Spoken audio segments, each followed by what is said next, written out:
Glória a Deus. Amém, queridos? Louvado seja Deus por mais esse culto. Como é bom estar na presença do Senhor. Eu queria te convidar a ficar de pé. E queria saudar você que nos assiste de casa. Também com a paz do Senhor Jesus. Que o Espírito Santo de Deus possa te alcançar. Não existem limites para o Espírito. E nós somos gratos pela sua vida aqui também conosco, nos assistindo. Eu quero te convidar a abrir a sua Bíblia no Evangelho segundo escreveu Lucas, no capítulo 9. E a gente vai ler os versos 23 e 24. Diz assim a palavra do Senhor. Eu vou ler na NVI. Jesus dizia a todos: se alguém quiser acompanhar-me ou vir após mim ou seguir-me, negue-se a si mesmo, tome diariamente a sua cruz e siga-me. Pois quem quiser salvar a sua vida, a perderá. Mas quem perder a sua vida por minha causa, este a salvará. Louvado seja Deus. Pai querido, Tu sabe que somos dependentes de Ti, Senhor. Tu sabe que o desejo do nosso coração é sentirmos a Tua presença e sermos visitados pelo Teu Espírito Santo. Tu, Senhor, já separou esse dia na Tua eternidade. Por isso que o Senhor possa falar conosco e nos visitar, Senhor. Que o Senhor possa, Senhor, tornar os corações em boas terras para receberem a semente da Tua palavra. E que nós possamos ser transformados segundo a Tua vontade. Assim oramos em nome de Jesus. Amém. Meus amados, eu confesso que esse é um tema que Deus tem martelado no meu coração de alguma forma. E eu oro a Deus para que eu consiga dar continuidade e para que eu consiga falar aquilo que Deus tem ministrado ao meu coração. Eu confesso que, e a minha esposa testemunha, que ao longo da tarde inteira, do dia inteiro, eu tentei escrever, me planejar acerca daquilo que eu ia falar. Mas eu confesso diante dos irmãos que eu não consegui. Mas eu creio no Espírito Santo que nos direciona e que nos dirige. E eu queria começar essa mensagem falando acerca do que estava acontecendo naquele momento. É sempre bom quando a gente vai ler a palavra, a gente entender o que está acontecendo. O que está se passando nesse momento. Por que Jesus está falando dessa forma que talvez a gente julgaria ser uma forma tão dura de se falar? Negue-se a si mesmo. Siga-me. Tome a sua cruz. Talvez não sejam as palavras que nós gostaríamos de ouvir, mas a verdade é que era necessário que ele falasse desta forma. Jesus estava cercado pelos seus discípulos, e segundo o Evangelho de Marcos, que também vai retratar esse mesmo episódio, ali também estava uma multidão, e a gente sabe que onde Jesus estava, na maioria das vezes, também o seguia uma multidão. Era comum que as multidões percorressem grandes distâncias, procurando encontrar onde estava Jesus. E naquele momento, o que tinha acontecido é que aquele trecho da palavra que nós bem conhecemos, onde Jesus pergunta para os seus discípulos: olha, quem vocês dizem que eu sou? Quem a multidão diz que eu sou? Na verdade ele começa, e eles falam: uns dizem que tu és Elias, outros que tu és João Batista, outros ainda que você é um dos profetas. Mas e vós? Quem vós dizeis que eu sou? E Pedro, tomado pelo Espírito Santo, vai responder: tu és o Cristo, o Filho do Deus vivo. E nesse mesmo momento Jesus começa a falar acerca daquilo que ele necessitaria padecer, sobre aquilo que ele precisaria passar. É correto, é necessário que o Filho do Homem seja levado até o madeiro. É necessário que o Filho do Homem pague o preço pelos pecados. Em outras palavras, ele estava em meio aos seus discípulos dizendo: é necessário que eu morra, é necessário que eu me entregue. E é nesse momento que Pedro vai dizer: Senhor, olha pela tua vida. Como assim você vai se entregar? Como assim você precisa morrer? Parafraseando na versão Vitor Galeano. E nesse momento que Jesus vai dizer: para trás de mim, Satanás. Porque o que Pedro estava tentando fazer, na verdade o que Satanás estava tentando fazer através da vida de Pedro, sem que ele percebesse, era tirar de Jesus a ideia, convencê-lo do contrário, convencê-lo de que ele não deveria cumprir o seu propósito, convencê-lo de que era melhor ele poupar a sua própria vida, que era melhor ele se apegar à sua vida. Era isso que Pedro estava fazendo, que Satanás estava fazendo através da vida de Pedro. E por isso Jesus vai necessitar deixar muito claro, não só para os seus discípulos, mas para todos aqueles que o estavam seguindo. A palavra começa dizendo: e Jesus dizia a todos: aquele que quer ser meu discípulo. Então eu já começo entendendo que se você quer, o Espírito Santo de Deus está aqui hoje para te capacitar, para te ajudar, porque Ele abriu para todos. Porque Ele deu a oportunidade para todos, porque Ele te trouxe aqui hoje, porque o desejo dEle é que você seja um discípulo, é que Ele te ajude, te ampare para que você escolha seguir a Ele. Só que Ele continua dizendo: aquele que quer ser meu discípulo, não pode ser meu discípulo de qualquer maneira. Aquele que quer ser meu discípulo, não basta apenas querer ser o meu discípulo, mas aquele que quer ser o meu discípulo, e nós temos falado durante tanto tempo sobre discipulado, e louvado seja Deus por isso, porque o discipulado é a forma como o próprio Deus escolheu para propagar o seu evangelho e a sua palavra. Mas o que ele está dizendo é que para ser discípulo não basta querer. Para ser discípulo precisa tomar a sua cruz e negar a si mesmo.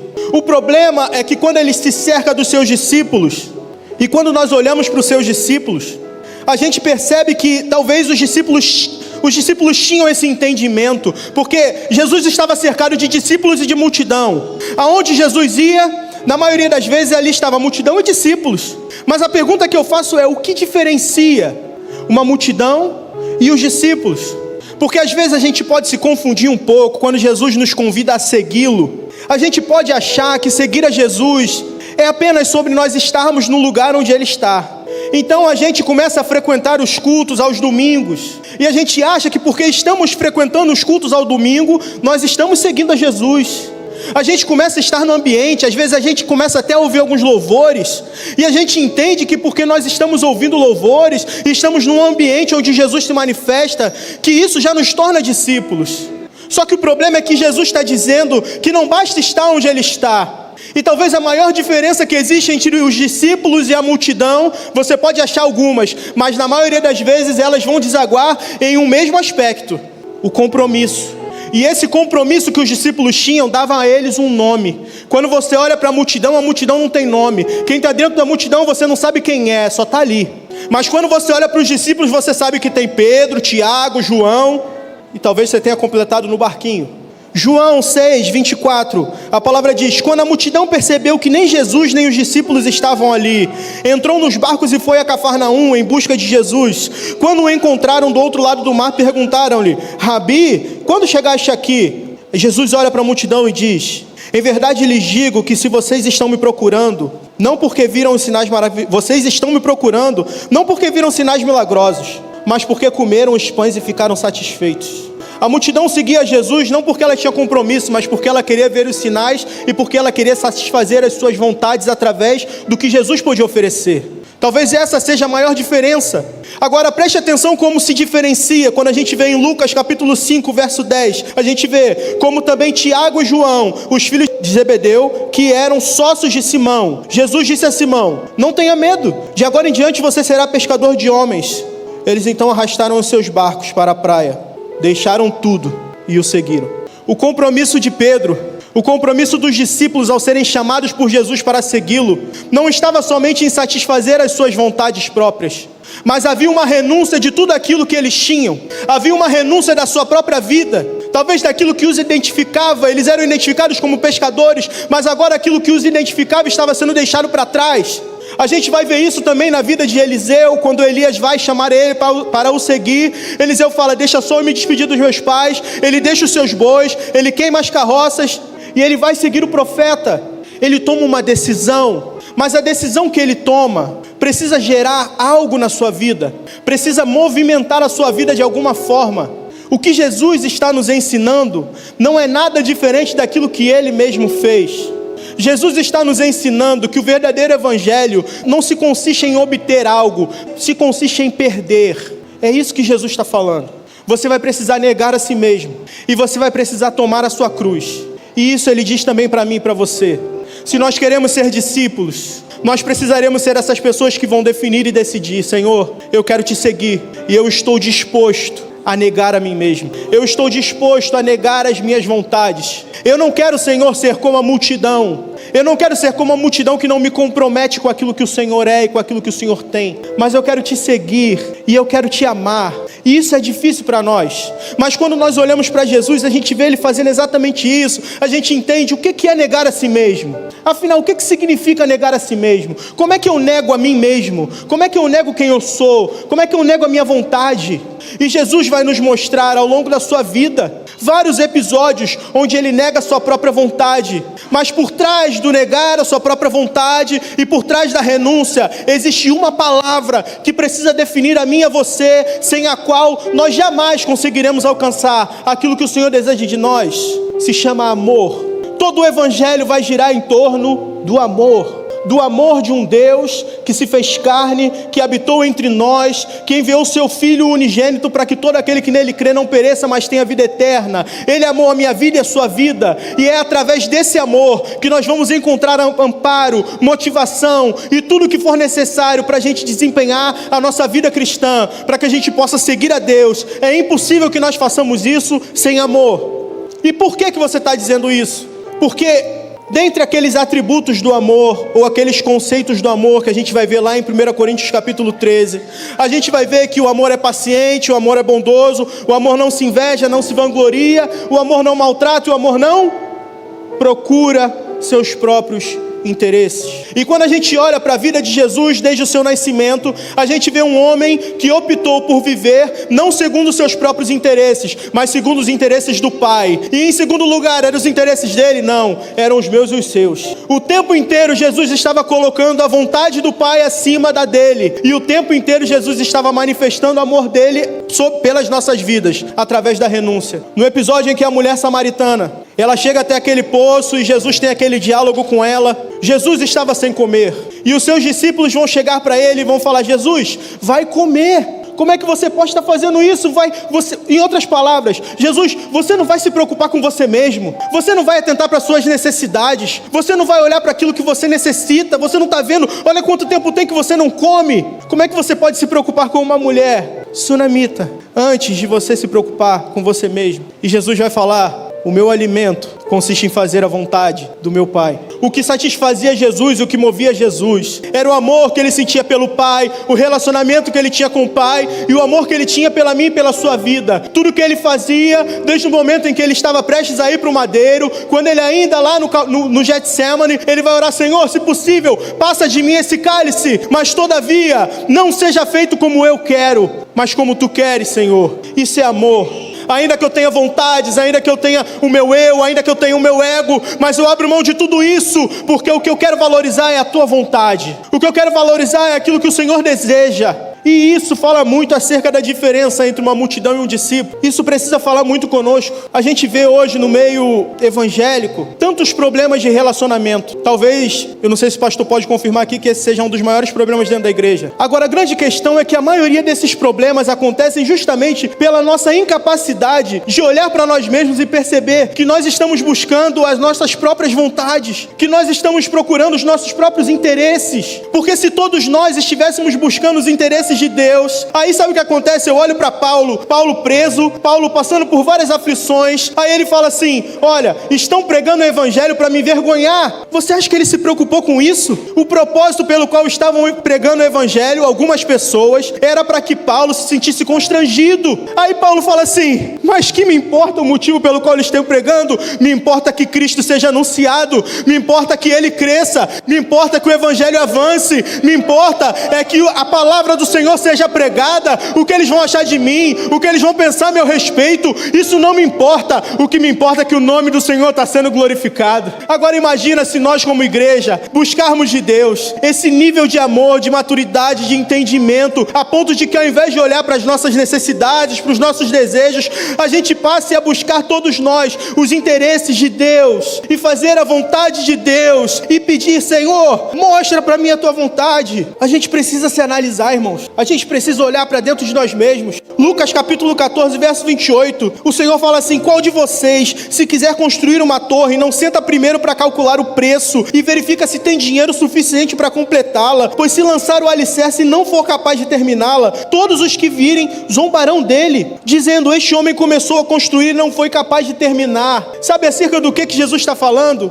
É acerca do discipulado, é acerca de seguir a Ele. Jesus está falando justamente sobre isso, porque ele traz um discurso duro, muito semelhante a Ele. Aquele que quer vir após mim não pode amar a pai, a mãe, a irmão ou a irmã mais do que a mim. Ele coloca tudo na mesa, ele coloca as cartas na mesa, ele mostra a regra do jogo, e no final, quando é muito duro, ele fala assim: olha, mas é necessário que você analise, que você perceba, que você entenda e veja se vale a pena ou não, para que depois você não se arrependa de ter começado algo e não terminar. Agora, eu preciso entender que um Deus de amor, Ele fala isso para nós com amor. Eu preciso entender que quando Jesus fala isso, Ele não fala isso porque Ele quer que eu e você desistamos, mas é porque Ele quer que nós entendamos. Sabe por quê, irmãos? Porque o que a palavra diz é que aquele que perder a sua vida por amor de mim, vai achá-la. E Jesus, sabendo disso, Ele não pode deixar que a gente se perca em tantas coisas que são oferecidas e que são do nosso desejo, do nosso agrado, mas que nos desviam da presença dEle. Ele precisa que a gente entenda: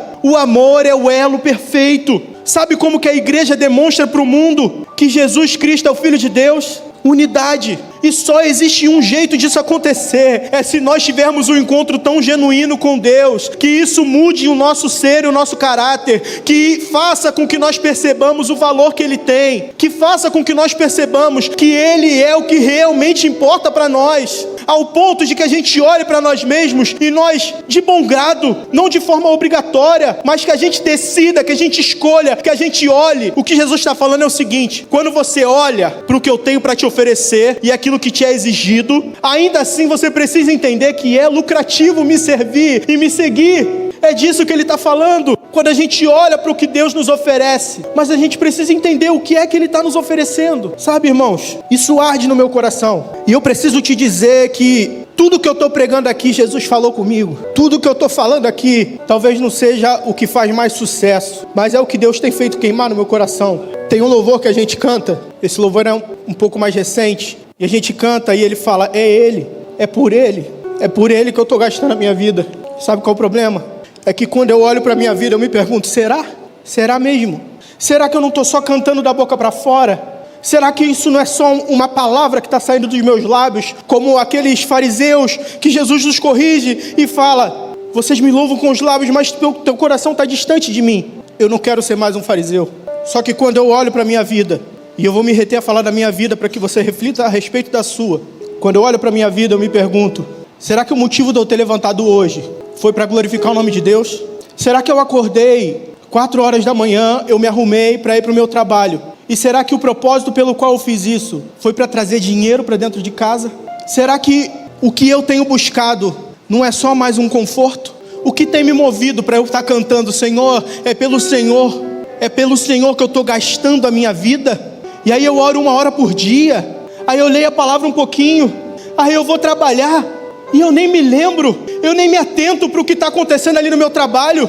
Eu não estou sendo perceptível, eu não estou sendo sensível à voz de Deus. Eu não estou perguntando: Senhor, o que o Senhor quer que eu faça? Por que o Senhor me levantou hoje? Por que o Senhor me colocou no lugar que eu estou? Aí a gente vai trabalhar, volta, aí vem para a igreja, mas a gente está gastando a nossa vida por Ele? A gente está investindo nele tudo que a gente tem? Será que a gente está negando a nossa própria vontade? Ou será que a gente está fazendo do evangelho apenas um meio para alcançar aquilo que a gente realmente quer? Conforto, saúde. Eu não estou dizendo que isso não é bom. Eu quero a saúde do meu filho, eu quero poder colocar ele numa boa escola, eu quero tantas coisas, mas só que isso não pode me mover. Porque a pergunta que eu faço é: Senhor, e se hoje o Senhor mandar eu trabalhar num lugar que eu ganho 5 vezes menos do que eu ganho hoje? Eu vou estar disposto a fazer isso? Porque quando eu olho para os discípulos, é isso que eu vejo eles fazendo. Não é só sobre dinheiro não, é sobre a própria vida. Misael, Azarias e Ananias estão lá na porta da fornalha e eles estão dizendo: olha, rei, você pode me lançar na fornalha, e o Deus que eu sirvo, Ele tem poder para me tirar dessa fornalha, mas só que pode ter certeza de uma coisa: ainda que ele não me tire, mas eu não vou me prostrar diante da sua estátua, eu não vou me curvar, eu não vou me render, porque eu não sirvo a Deus por aquilo que ele vai fazer na minha vida. Se ele me tirar, se ele não me tirar, que me importa o que ele vai fazer? E Paulo vai dizer a mesma coisa. Paulo não se apega à sua própria vida, ele está preso, não sabe se vai viver, se vai morrer, mas a preocupação dele não é com o que vai acontecer com ele. Ele está fazendo cálculo que talvez eu não faria, muito provavelmente. Ele está pensando: será que é melhor eu morrer? Eu acho que é melhor morrer, porque aí eu vou morar com Cristo, isso é o que eu mais quero. Mas acontece que se eu continuar vivo, eu consigo pregar o evangelho para outras pessoas, eu consigo ser bênção na vida de outras pessoas. E eu me pergunto: aonde está Paulo? Onde está o ego dele? Em que momento ele parou para pensar na dor que ele vai sentir? Em que momento ele parou para pensar no desconforto da prisão que ele estava? Ele está gastando a vida dele de verdade, irmãos. E sabe qual é o resultado disso? Aquele que perder a sua vida por amor de mim, achará. Aí, sabe qual é o resultado disso? É um Paulo que sabe estar contente, mesmo na tribulação, mesmo na angústia, mesmo na tristeza, na alegria. Não importa onde ele está feliz, ele está contente, ele está satisfeito, porque não importa a circunstância, o que importa é que ele tem o que é mais precioso: a presença de Deus. Sabe com quem isso acontece também? Moisés. Moisés peregrina no deserto, tira o povo do Egito, passa um dobrado com um povo numeroso. Aí num determinado momento Deus se ira por mais um erro que eles cometem e fala assim: olha, Moisés, vamos fazer o seguinte, filho, eu vou fazer vocês chegarem no lugar onde vocês querem chegar, só que eu não vou mais com vocês. Eu mando um anjo, eu garanto que vocês vão conseguir, vocês vão sitiar a terra, vocês vão conseguir, vocês vão chegar lá, vão habitar nessa terra que é a melhor terra do mundo. Aí Moisés fala assim: Senhor, não me faz sair daqui sem a tua presença não, não me tira desse lugar sem a tua presença. Quando eu olho para essa fala de Moisés, sabe o que eu entendo? Moisés preferia estar encurralado entre o Mar Vermelho e o Faraó do que estar na terra prometida sem Deus. Quando ele nega a terra da promessa por amar mais a presença de Deus, o que ele está querendo dizer é: Senhor, qualquer lugar com a tua presença é melhor do que o melhor dos lugares sem ela. Isso faz a gente entender que o céu não é maravilhoso porque tem ruas de ouro, porque você não vai ter dor, porque você não vai ter tristeza, porque você não vai ter pranto, porque você só vai ter alegria. O céu só é maravilhoso porque Ele está lá. O céu só é maravilhoso porque a presença dEle está o dia inteiro, o tempo todo, a presença dEle te envolvendo, te abraçando, você conhecendo a Ele, que é eterno, que é perfeito, que é maravilhoso, num relacionamento íntimo, em plena comunhão com a Trindade, Pai, Filho e Espírito Santo, se relacionando com você o dia inteiro. Eu prefiro estar no deserto com a tua presença do que estar num lugar confortável sem o Senhor. Aí a minha pergunta é: será que eu e você escolheríamos igual? E às vezes escolher por nós mesmos tudo bem, mas imagina se você tivesse que escolher com seu filho junto. O Senhor te mandando ser missionário num lugar que é perseguido, você levando seu filho junto, o que a gente faria? Será que a gente iria? De uma coisa eu tenho certeza, que essas pessoas podem ter sofrido o que for, mas é engraçado perceber Estevão sendo apedrejado, e o céu se abrindo para ele, e Jesus o esperando na eternidade. É isso que espera aqueles que entregam a sua vida, que negam a sua vida, que renunciam o seu ego, a sua vontade, o seu conforto, por amor a Ele. Eu não estou aqui pregando para você como alguém que chegou nesse nível, e é isso que me faz me quebrantar, é perceber que eu não cheguei, mas isso faz queimar o meu coração de que é possível, isso faz queimar o meu coração de que Ele deseja isso para mim e para você. Imagina o desprendimento, o nível de desprendimento da nossa vida. Eu não sei o que me espera lá, eu só sei que tem aflições, chicotadas, mas eu vou assim mesmo, eu vou te servir, Senhor, porque o Senhor é tudo que eu tenho, porque o Senhor é a minha verdadeira alegria. Mas a gente fala que Ele é a nossa verdadeira alegria e se entristece com as menores coisas da nossa vida, se abala com as menores coisas, com problemas pequenos. Mas eu quero que você saiba que o Senhor te trouxe aqui hoje para que Ele possa testemunhar no seu coração, para que o Espírito Santo de Deus possa te mostrar que existe um lugar de maior intimidade, existe um nível mais profundo e intenso de amor e relacionamento com Deus, que vai te fazer se desprender de todas essas coisas, que vai fazer você encontrar a verdadeira vida que só Ele tem. Aquele que perder a sua vida por amor de mim, Axalá. Mas se a gente se mantiver buscando conforto, buscando a nossa vontade, buscando o nosso prazer, buscando qualquer outra coisa, cargo eclesiástico, um lugar de destaque, buscando satisfazer, buscando aceitação, buscando ser visto, aquele que viver a sua vida vai perder. Aí a gente se pergunta assim: eu tenho um entendimento de evangelho, de que a palavra de Deus precisa mostrar para nós, e o Espírito Santo de Deus precisa nos conduzir a um arrependimento sincero todos os dias. E quando a palavra fere o nosso coração, só existe uma coisa que sara: é o evangelho, é a boa nova de que Cristo morreu pela nossa vida. Porque quando eu percebo: Senhor, eu ainda não cheguei nesse nível de intimidade contigo, talvez no lugar de Paulo eu não agiria da mesma forma. Eu preciso perguntar para Deus: Senhor, mas como que eu chego? O que eu posso fazer para que isso aconteça? De que forma se revela, se mostra? Me ensina esse caminho, me ensina como é que eu posso chegar mais perto do Senhor. A Bíblia fala que um homem encontrou num campo um tesouro, e que por ter encontrado no campo esse tesouro, ele se desfaz de tudo que ele tem. E isso me faz chegar à conclusão de que se a gente ainda não está se desfazendo de tudo que a gente tem, é porque a gente ainda não encontrou completamente esse tesouro. A gente não conheceu completamente ainda. A gente não chegou num nível de conhecimento de Deus a ponto de perceber que Ele é mais valioso do que qualquer outra coisa. Porque eu poderia ficar aqui falando para você que o pecado é ruim, que satisfazer os seus confortos é ruim, que satisfazer as nossas vontades é ruim, mas isso é mentira, senão ninguém fazia. É confortável, o nome já diz, é prazeroso. O segredo não está em desvalorizar as coisas do mundo, mas o segredo está em encontrar o valor surpreendentemente maior que está em Cristo. Por isso que aquele homem pôde vender tudo que ele tinha. Por quê? Porque ele encontrou um tesouro muito mais valioso. Mas isso também precisa fazer a gente entender que o evangelho tem um custo. É isso que Jesus está falando. É tudo que nós temos: ego, vontade, satisfação, conforto, tudo. Ah, mas aí com tudo a gente compra? Não, ainda assim a gente fica devendo. É aí que entra a graça, porque ainda que a gente dê tudo que a gente tem, a gente não consegue pagar. Filipenses 3,7, Paulo responde a minha pergunta: contudo, o que para mim era lucro, o que para mim era bom, o que para mim era satisfação, eu passei a considerar como perda. E por quê? Por causa de Cristo. Mais do que isso, considero tudo como perda, comparado com a suprema grandeza do conhecimento de Cristo Jesus, o meu Senhor, por quem perdi todas as coisas. Eu as considero como esterco para poder ganhar a Cristo. Eu as considero como esterco. A gente está falando de um homem que tinha acesso a todos os lugares, ele tinha influência, ele tinha reputação, ele podia estar em vários lugares, ele tinha autorização para fazer várias coisas que outras pessoas não teriam, mas ele considera tudo isso como esterco, quando ele conheceu verdadeiramente, intimamente, profundamente, grandiosamente a Cristo Jesus, o meu e o seu Senhor. Talvez hoje, e eu espero que o Espírito Santo tenha tocado no seu coração, para que você entenda e perceba que nós precisamos mais de Deus. E se isso aconteceu, eu quero te dizer que você não precisa sair daqui com um pesar, mas o que você precisa sair daqui com a consciência de que tem um Deus que tem mais para te dar, mas esse mais que Ele tem para te dar, talvez não seja confortável como você queria, talvez não seja prazeroso como nós gostaríamos que fosse,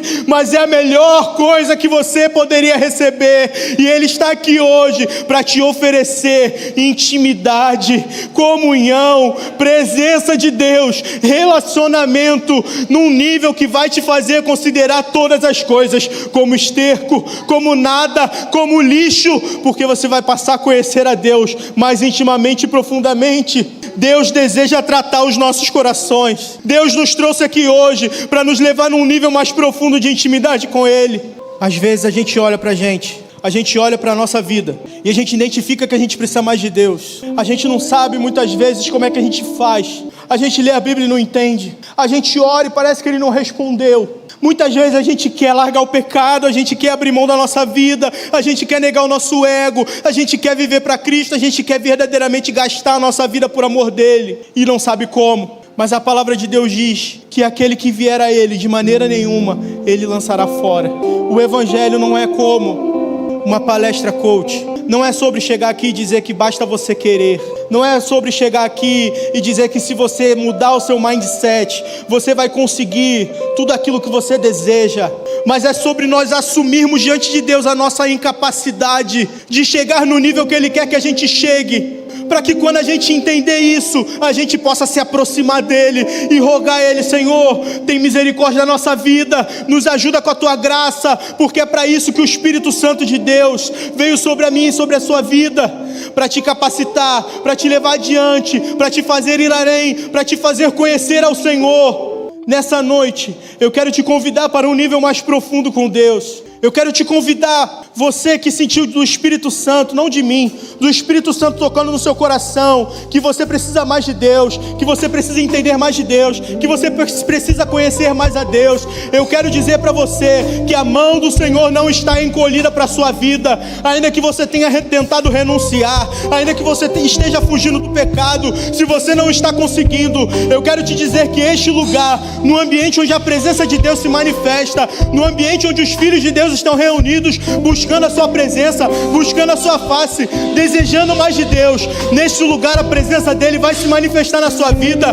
Nesse altar eu creio que é um rio de águas vivas fluindo, e onde esse rio passa ele traz vida. Eu quero te dizer que o poder do Espírito Santo, o mesmo poder que ressuscitou Jesus Cristo dos mortos, está aqui neste lugar, na minha e na sua vida, agindo entre nós, para que ele possa também te sustentar, te ajudar, te fortalecer, te mostrar tudo aquilo que você precisa abrir mão, renunciar, que você precisa mudar, que você precisa transformar. Mas todo aquele que deseja me seguir precisa negar a si mesmo. Coloque-se diante do Senhor, coloque-se diante do altar daquele que é digno e que é o único que tem poder para fazer aquilo que eu e você não conseguimos, não podemos, ainda que a gente tente e se esforce naquilo que realmente vai mudar a sua vida. Se esforce em buscar Deus, se esforce em orar mais, se esforce em jejuar, se esforce naquilo que é espiritual, nas pequenas decisões. Ao invés de nós acordarmos e buscarmos aquilo que é mundano, a gente vai nas pequenas decisões, escolher a Deus. Senhor, eu quero orar a Ti, eu quero buscar a Tua face, eu quero orar já pela manhã, para que o Senhor direcione a minha vida. Então se coloque diante do altar de Deus, para que o Senhor possa transformar o seu coração, e que você possa, nessa noite, se o Espírito Santo tocou no seu coração, se colocar diante dele, porque ele tem poder para te transformar. Louvado seja Deus.